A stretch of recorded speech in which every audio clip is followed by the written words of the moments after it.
Estamos hablando sobre los 4 acontecimientos que dieron origen a las ciencias sociales. Ya revisamos la revolución científica iniciada por Nicolás Copérnico con su contribución sobre la teoría heliocéntrica.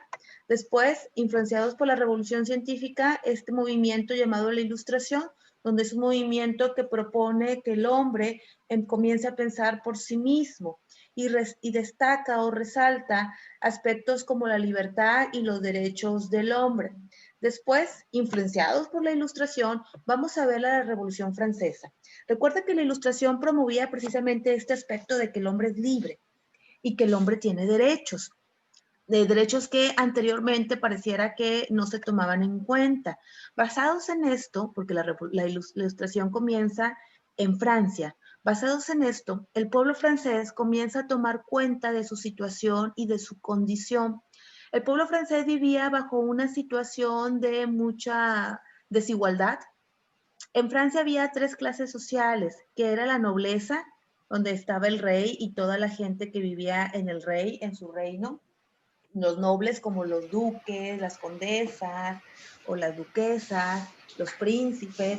Esa clase era una clase de privilegios, no pagaban obviamente impuestos. Luego estaba el clero, que es la iglesia, los cuales tampoco pagaban impuestos al rey. Y luego estaba la tercera clase social, que eran los más numerosos y que era el pueblo, el verdadero pueblo francés, los cuales sí pagaban impuestos, tenían que pagar altos impuestos al rey, vivían situaciones de pobreza, puesto que no tenían que comer, había crisis económica. Ellos no tenían que comer, porque las otras 2 clases sociales, vaya que sí tenían que comer. Estaban cansados del mal manejo que tenía el rey sobre el pueblo, ya que lo había llevado a pérdidas de guerras, lo había llevado a crisis económicas, los había llevado a injusticias, a desigualdades. El pueblo estaba ya cansado de esa situación de vida, ya no quería que el rey gobernara, y entonces deciden rebelarse y hacer una revolución. Recuerda que la revolución significa un cambio, y ellos buscaban un cambio a través de su manifestación y de su lucha. El cambio que buscaban era un cambio de gobierno. Ya no querían que el rey gobernara, querían una república, querían un país con democracia donde se hicieran valer los derechos de las personas y ya no existieran ni los privilegios, ni las desigualdades, ni las injusticias. La Revolución Francesa comienza el 14 de julio de 1789, donde el pueblo francés comienza a atacar la prisión de la Bastilla y comienza a soltar a todas las personas que estaban encarceladas, en su mayoría injustamente por no haber pagado, por ejemplo, el diezmo que se le da a la iglesia o por no haber pagado impuestos al rey. O sea, tenían que pagar doble impuesto, por un lado a la iglesia, por un lado al rey. Eran pobres, no tenían con qué pagar. Pues aquella gente que no tenía con qué pagar eran encarcelados y llevados a esta prisión llamada la Bastilla. Entonces, inicia aquí la Revolución Francesa, sueltan a todos los presos para que precisamente los ayuden con la revolución y comiencen a pelear en contra del rey y toda aquella gente que seguía y apoyaba al rey. La Revolución Francesa, siguiendo los ideales de la Ilustración, de la libertad y derechos del hombre, peleó para derrocar al rey Luis XVI de su trono y quitarlo por completo. ¿Qué buscaban los franceses? Buscaban libertad e igualdad de derechos. Los franceses habían sufrido por mucho tiempo hambre, crisis económica, desigualdad e injusticias por parte de la monarquía. Bueno, obviamente llevó todo su tiempo, yo te lo estoy sintetizando, como quiero ahorita vamos a ver un video. Una vez terminada la Revolución Francesa y el pueblo gana esta batalla, ejecutan al rey, eliminan al rey y van a establecer un gobierno nuevo. ¿Cuáles fueron las consecuencias? Se acabó con la monarquía, ya nunca más el rey gobernó, obviamente fue asesinado y ya ningún heredero del trono prosiguió, ya no vuelve a existir la monarquía en Francia hasta la fecha. Se proclama la primera Carta de los Derechos del Hombre, literalmente del hombre, porque solo se incluía al hombre. Es la primera carta en la historia, muchachas, y obviamente esta carta va a servir de modelo para las siguientes cartas que se crearon en todo el mundo. Es la primera carta que se hizo donde se exponía, donde se decía claramente cuáles eran los derechos que tenía el ser humano, o mejor dicho, cuáles eran los derechos que tenía el hombre. fue la primera carta escrita para establecer y determinar los derechos del hombre. Y la Revolución Francesa sirvió también de ejemplo. Perdón, no sé qué pasó, no sé qué es esto. Y la Revolución Francesa sirvió de ejemplo para otras revoluciones. Por ejemplo, sirvió de ejemplo para la independencia en México.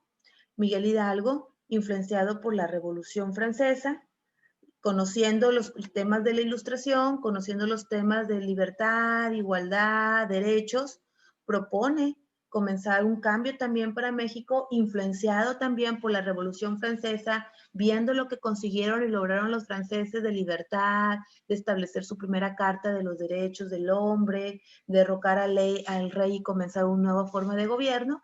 También buscaba precisamente esto Miguel Hidalgo a la hora de invitar a todo el pueblo mexicano a independizarse de la corona española. Vamos a ver este video sobre la Revolución Francesa.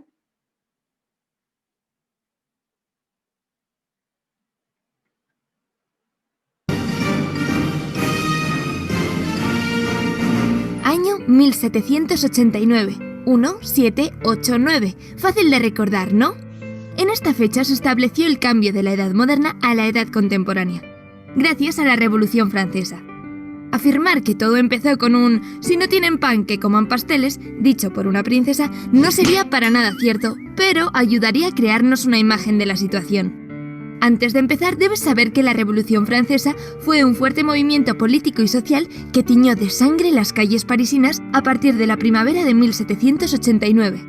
Para entender qué provocó la desaparición del mundo como hasta entonces se conocía, tenemos que introducirnos en ese mundo. La sociedad se estructuraba en una pirámide dividida en 3 estamentos.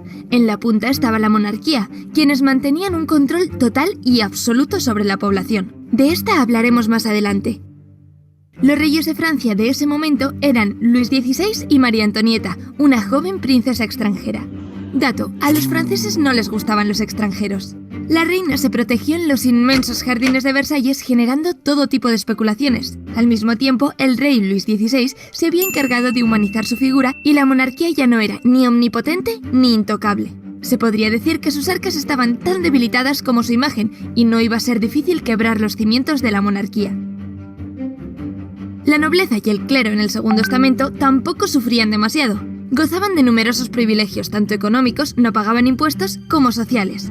Sus caprichos eran sostenidos por la base de la sociedad, el pueblo llano, los campesinos y la burguesía, comerciantes y artesanos en su mayoría. La vida de los campesinos estaba llena de desventajas, pagaban altos impuestos, no poseían tierras por lo que parte de lo que cultivaban lo destinaban a sus dueños y dependían de las cosechas. ¿Qué pasa? Que en 1787 el invierno fue muy frío y después llegó una gran sequía. Te puedes imaginar la crisis alimentaria. Hubo una escasez de harina y por lo tanto de pan, el principal alimento de los hogares pobres. Dicha escasez aumentó su precio y las personas que no podían pagarlo, si no morían, pasaban mucha hambre. Las cosechas de 1788 no fueron mejores. Las palabras que definían a este pueblo eran miseria, marginación y determinismo. A la burguesía, comerciantes y artesanos que se encontraban en esta clase baja no le iba mal del todo, poseían cierto patrimonio y conocimientos. El problema es que estaban cansaditos de que la nobleza les ninguneara y por ello se propusieron destruir el antiguo régimen con libros y alguna que otra arma. Sí, con libros. El hambre y la falta de libertades vino acompañada de un movimiento intelectual conocido como la Ilustración. Y es que algunos filósofos y escritores querían arrojar un poco de luz en la oscuridad que inundaba la ciudad más allá de los jardines de la corte. Y esa luz era la razón, en contraposición de la ceguera que producía la religión y el absolutismo. Estas ideas fueron muy importantes para llevar a cabo el cambio.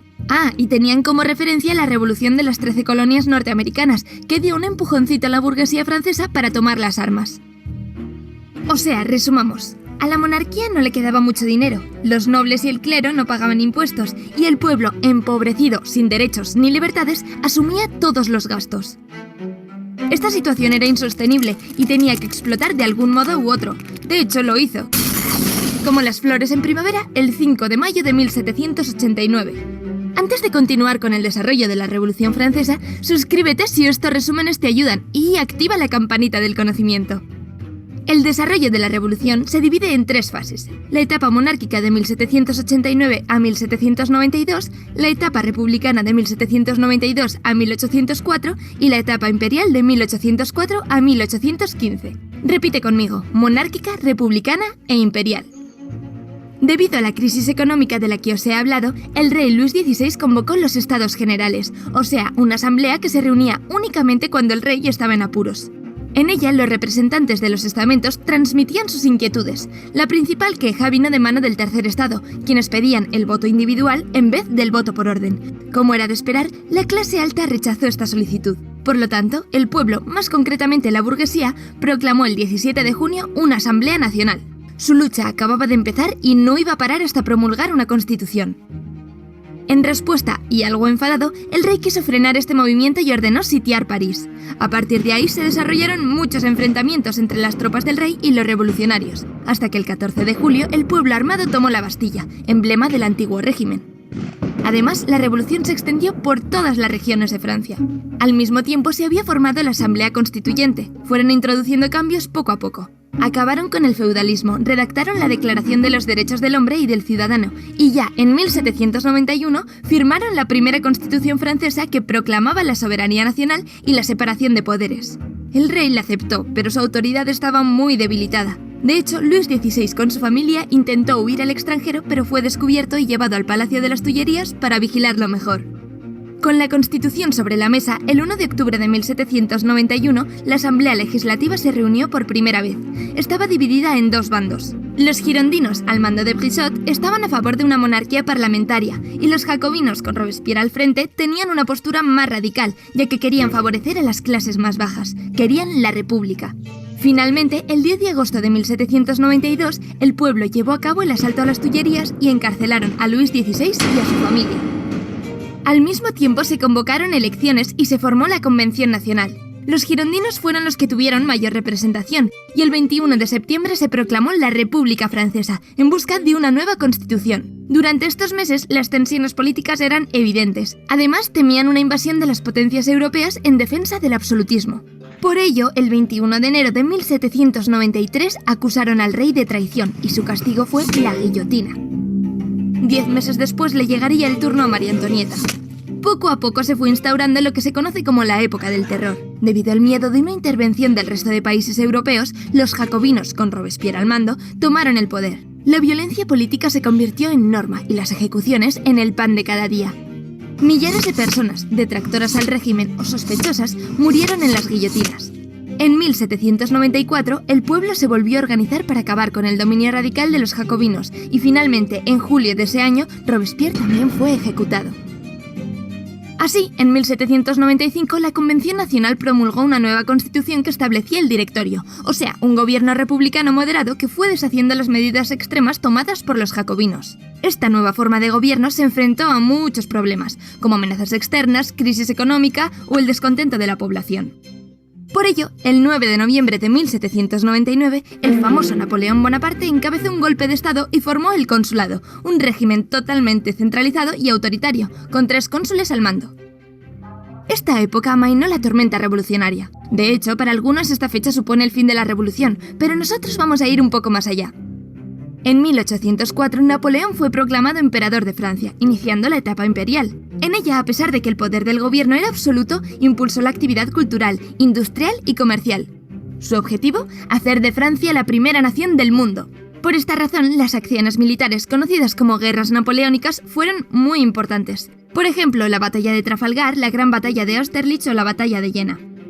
En 1813, en la batalla de Leipzig, el ejército francés pereció ante las potencias europeas unidas, que ocuparon París.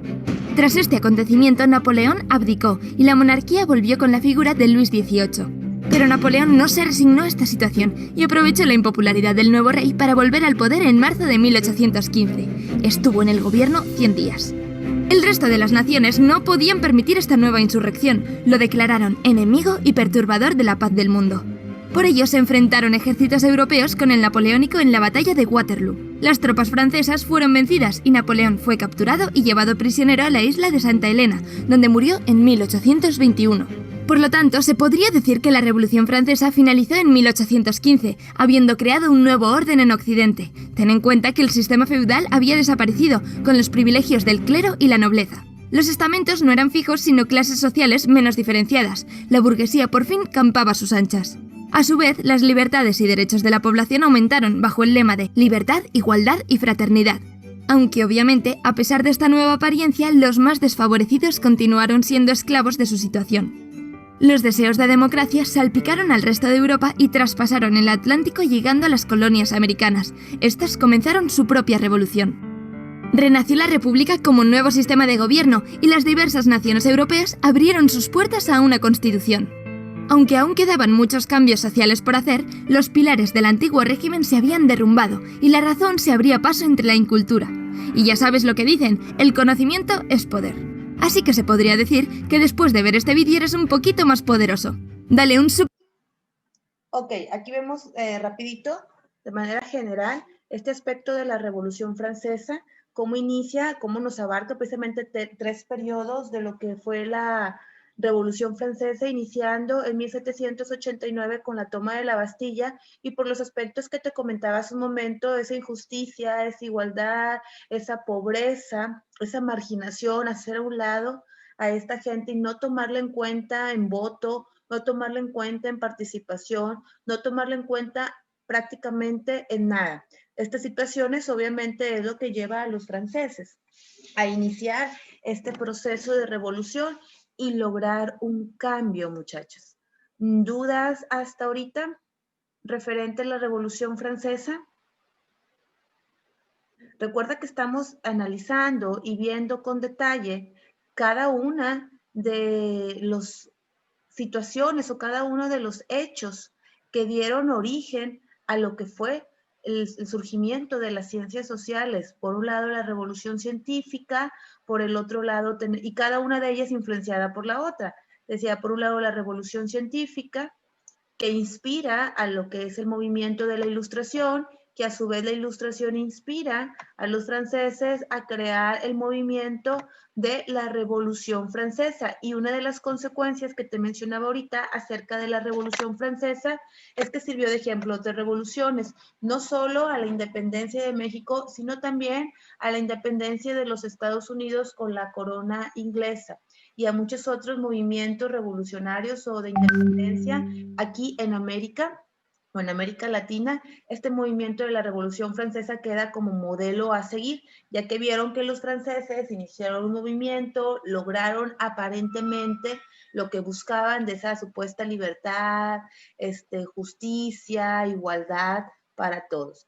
Y el siguiente acontecimiento que va a dar origen al surgimiento de las ciencias sociales en el siglo XIX fue la Revolución Industrial.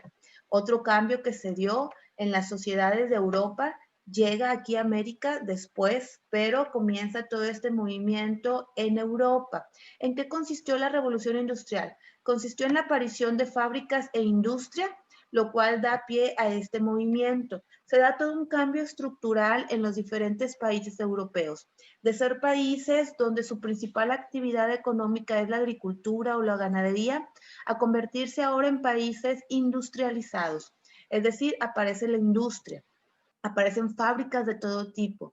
Las sociedades o los países, las ciudades, comienzan a ser más urbanizadas, comienzan a modernizarse. Se deja atrás el ambiente rural donde predominaba la agricultura, la ganadería, la pesca, calles o carreteras o caminos, mejor dicho, de tierra, piedra, caballo, a urbanizarse, aparece el coche como producto de invención también y del ingenio del hombre.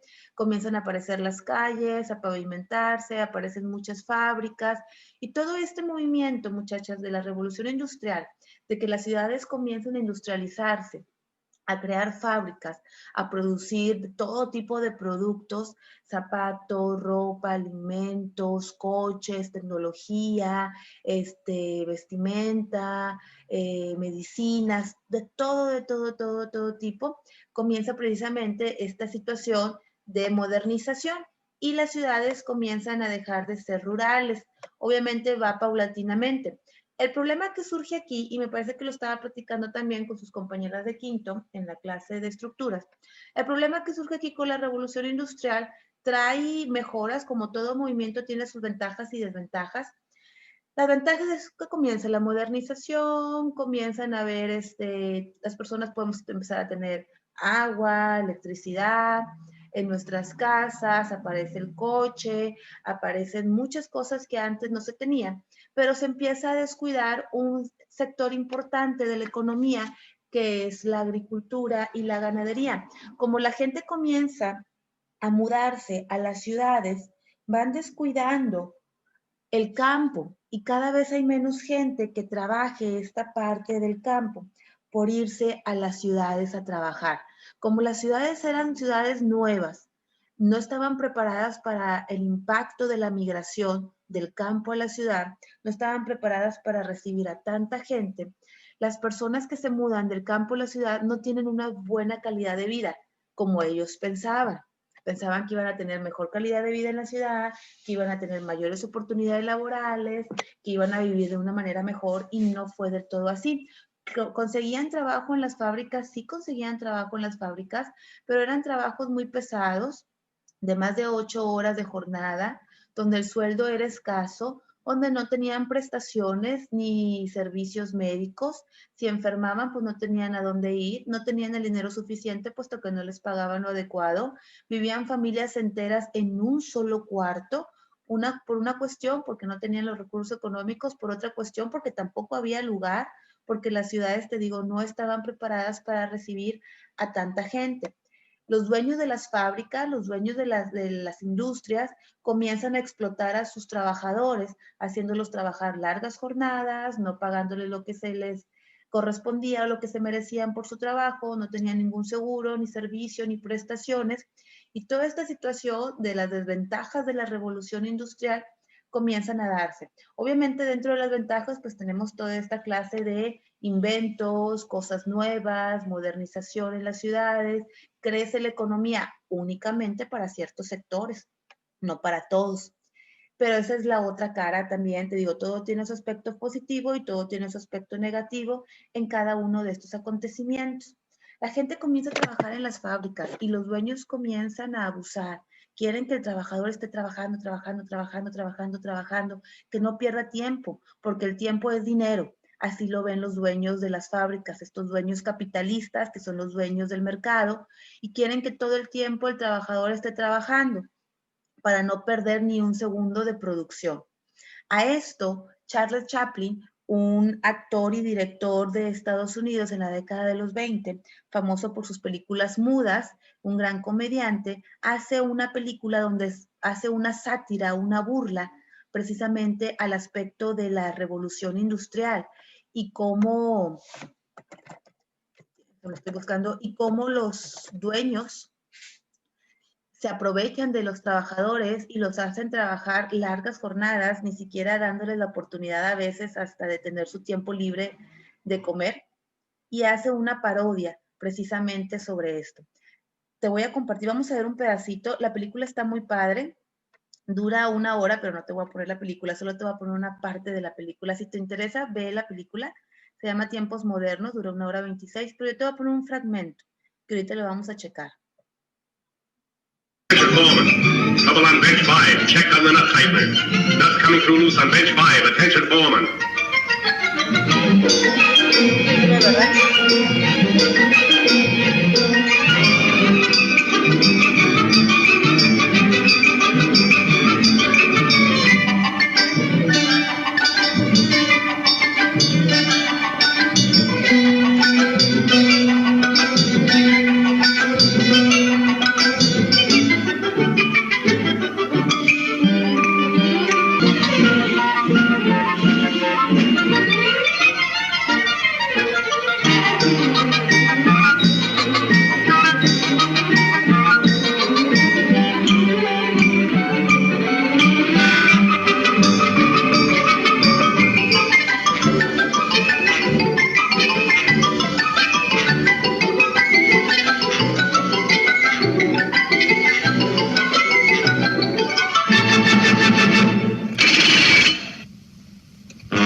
section 5, more speed, 47.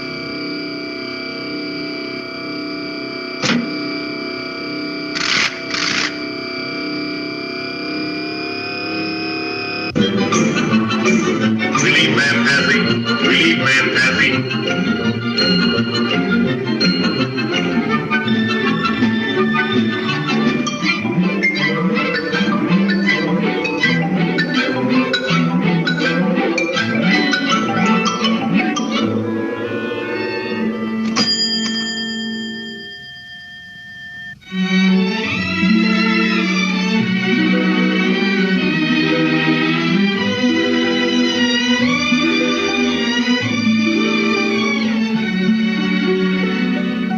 Hey! Quit stalling, get back to work. Go on.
A ver, permíteme un segundito.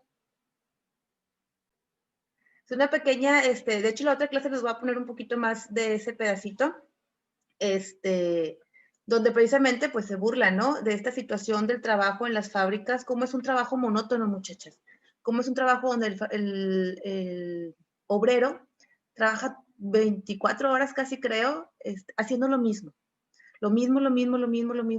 todo el día. En ese caso su trabajo pues era ahí estar apretando esos tornillos o lo que fuera, o las personas que trabajan en fábrica de chocolates envolviendo el chocolate, o las personas que trabajan, siempre están haciendo lo mismo. Obviamente es un trabajo pesado, todo el tiempo está realizando la misma actividad y pues se burla, ¿no? De este aspecto, como el jefe no lo deja ni siquiera ir al baño y de volada, órale, vete a trabajar. Una manera de sátira de cómo empieza este cambio. Los cambios son difíciles, nosotros lo estamos viviendo ahorita, con un cambio en nuestro estilo de vida, como muchas personas les ha costado mucho trabajo adaptarse, como otras no se han podido adaptar todavía. Pues estos cambios que vimos en la revolución industrial del estilo de vida es algo similar, ¿no? Como de vivir en un campo, al aire libre, con una actividad de agricultura y ganadería, a trasladarse ahora a trabajar encerrado en una fábrica, más de 8 horas, en un trabajo con máquinas, lo cual no estaban habituados. Entonces fue difícil también este cambio de la revolución industrial y llevó su tiempo para que la gente comenzara a adaptarse.